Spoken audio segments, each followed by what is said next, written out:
Ma, 2019. The film starts with Maggie Thompson, Diana Silvers, moving with her mother Erica, Juliette Lewis, and their dog Louie to Erica's old hometown in Ohio after her marriage falls apart. Erica starts working at a casino and befriends her co-worker Stu, Dominic Burgess, while Maggie starts attending a new high school. On her first day, she sees a wheelchair-bound girl named Jeannie, Tanyelle wavers, and helps give her a push when her chair gets stuck. Maggie is approached by fellow students Haley, Macaulay Miller, her boyfriend Chaz, Johnny Paolo, Daryl, Dante Brown, and Andy, Corey Fagelmanis, who invite her to join them for a party. Maggie tells Haley she is going to a music festival with her mom, but Haley leaves Maggie her number in case she changes her mind. It is also apparent that Maggie and Andy are attracted to each other. On the day of the festival, Erica has to work a double shift, so Maggie decides to join the other teens. When they pick her up, they tell her the party was cancelled, so they are going to find someone to buy them booze, and they can drink by a rock pile, where all the kids go to party. The teens go to the liquor store and have unsuccessful attempts at convincing adults to help them out. Maggie goes up and sees a woman, Sue Ann Ellington, Octavia Spencer, walking a three-legged dog. She approaches Sue Ann for help, but she declines until she sees the van that Andy is driving has a Hawkins logo on it, which is from the company Andy's father runs. Sue Ann decides to help and goes to buy drinks for the teens. She later goes to her job as a vet technician, where she calls Andy's father Ben, Luke Evans, as he is receiving a blowjob from his girlfriend Mercedes, Miss C. Pyle. Sue Ann tells Ben that his son is drinking just before she gets chewed out by her boss, Dr. Brooks, Alice and Janney. Cops show up at the rock pile later that night, where the teens are drinking. The lead officer approaches Andy and says he played football in high school with his dad, who was a dick, so he is giving them a 10-minute head start to get out of there.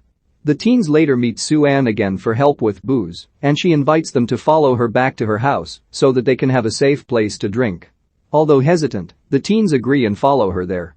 She guides them to her basement, which is the only place they are allowed to go to. They even start referring to Sue Ann as Ma. Chaz makes suggestions to get a beer pong table, among other things, to make the place cooler. When he gets in Sue Ann's face about it, she draws a gun and makes him strip naked before laughing and revealing the gun doesn't even work. The teens laugh it off and continue to drink. When Maggie gets home, Erica shows concern over her whereabouts and the fact that she smells like weed.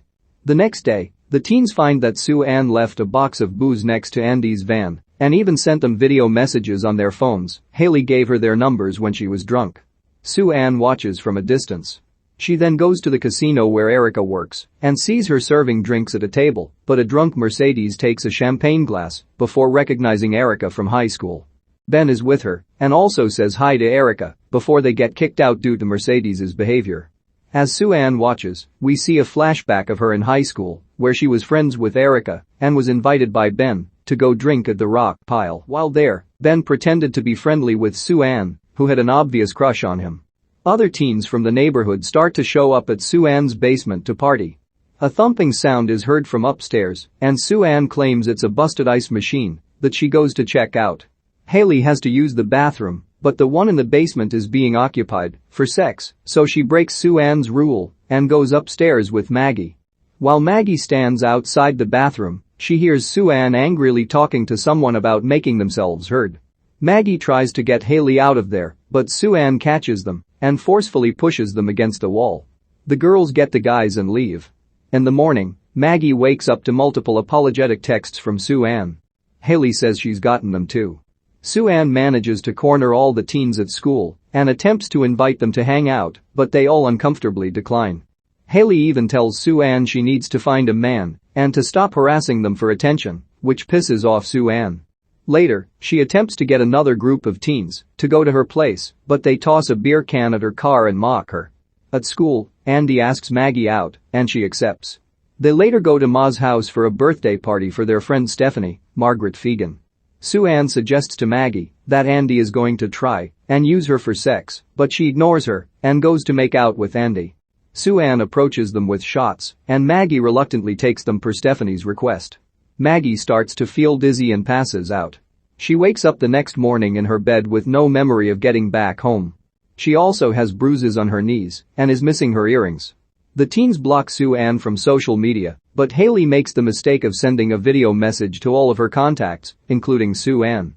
She gets a new number and continues to send messages to the teens, going from playful to angry and then to a tearful plea to get them all to meet her at the rock pile. The teens show up and find Sue-Ann there, where she tells them she is sorry for her behavior and that she has pancreatic cancer. The guys feel sympathy toward her, but Haley notices Sue-Ann is wearing Stephanie's bracelet. She points this out to Maggie and they both note that their own jewelry is missing. Maggie and Haley sneak into Sue-Ann's house and go upstairs to find their jewelry. They go into her bedroom and find numerous pictures of them, as well as her yearbook with pictures of Erica and Ben out in the open. The girls are then startled by Jeannie, who is not only revealed to be able to walk, but she is also Sue-Ann's daughter.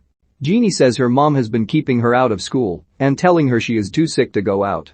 Sue-Ann arrives at home, and Jeannie gives the girls time to escape. When Sue-Ann goes to Jeannie's room, she gives her a sedative and denies her requests to go back to school.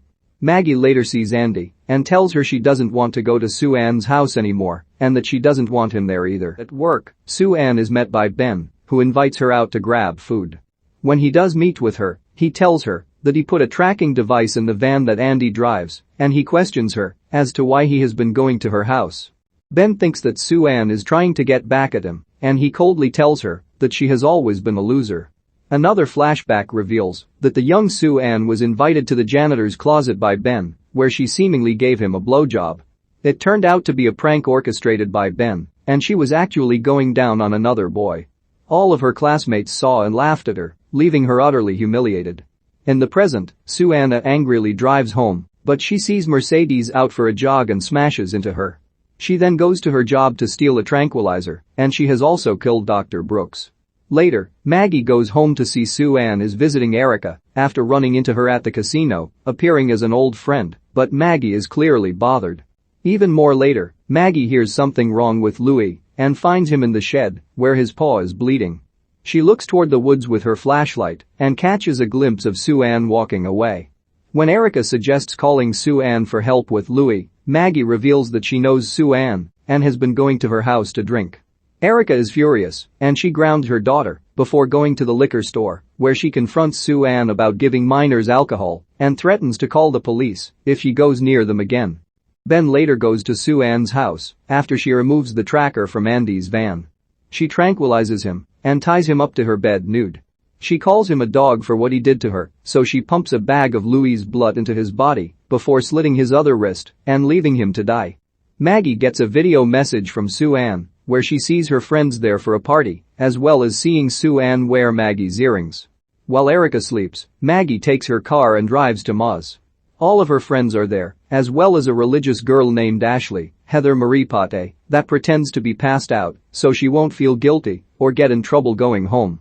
Andy justifies his being there for Chaz's birthday, but Maggie tries to get her friends to leave.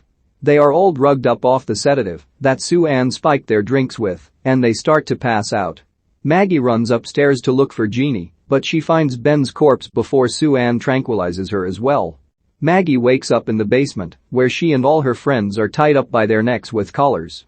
Everyone else is passed out except for Ashley, but Maggie tells her to pretend to stay knocked out. Sue-Ann comes down and takes the teens' unconscious bodies to do things with them. She presses a hot iron against Chaz's abs before sewing Haley's mouth shut and painting Daryl's face white. Andy wakes up and tries to help Maggie by pretending to be interested in Sue-Ann. They kiss, but Sue-Ann sees through the ruse and stabs Andy in his side. Ashley freaks out and tries to run, but Sue-Ann whacks her over the head and presumably kills her. Upstairs, a police officer, Tate Taylor, arrives to investigate since there are multiple cars and beer cans outside on her lawn. Maggie tries to make noise to get his attention, but the officer sees Jeannie and thinks it was her. As he leaves, Maggie cries out, but as the officer turns around, he is shot dead by Sue-Ann, who then forces Jeannie to drag his body inside. She returns downstairs and forces Maggie to take a yearbook picture of her with the unconscious teens. She then tries to hang Maggie until Jeannie cries out and says the officer is still moving. This is just a trick, as Jeannie hits her mom over the head with a pan, causing her to fall and start a fire. Jeannie frees Maggie before helping the other teens free. They try to escape, but Sue-Ann has locked the basement door shut. They are saved as Erica noticed Maggie was missing and called Stu to help find her, and they free the teens from the basement. They carry Andy outside, but Maggie and Erica try to save Jeannie as Sue-Ann is dragging her away. Sue-Ann calls them both weak, still holding her humiliation against Erica for not defending her. She apologizes for it, but Sue-Ann doesn't care. Maggie then grabs a knife and stabs Sue-Ann in her side to save Jeannie, and they all flee as the flames start to spread. Sue-Ann walks upstairs and sees everyone outside. She continues to go up and walks into the room with Ben's body. Accepting her fate, she lies next to him and lets the flames consume them both. Maggie Thompson and her mom Erica move to Erica's old hometown after she splits from her husband. Maggie befriends teens Andy, Haley, Chaz, and Daryl, and they meet a lonely vet technician named Sue-Ann Ellington to convince her to get them alcohol. She only agrees after seeing that Andy is driving a van belonging to his father's company. Sue-Ann then invites the teens and their friends to go to her house to drink safely, but she starts to get too close into their lives at school, which starts to bother them. Sue-Ann's backstory is that she went to high school with Erica, Andy's father Ben, and Ben's girlfriend Mercedes. She had a crush on Ben, which he knew about, and he pretended to be friendly with her, only to set up a prank for her to give a blowjob to a guy she thought was Ben, humiliating her in front of the whole school. She has since gone increasingly unhinged and even has a daughter named Jeannie that she keeps upstairs and makes her think she is ill. In the present, Sue-Ann runs Mercedes over before going to kill her boss Dr. Brooks and to steal drugs from her job. She later lures Ben to her house and kills him. Sue-Ann invites the teens over for a party before drugging them and tying them up for her own sick plans. An officer goes to investigate, but Sue-Ann kills him and forces Jeannie to help carry him in. Jeannie turns on her mom and tries to knock her out to save the teens. Erica comes to free her daughter and her friends, but Sue-Ann plans to keep Jeannie there.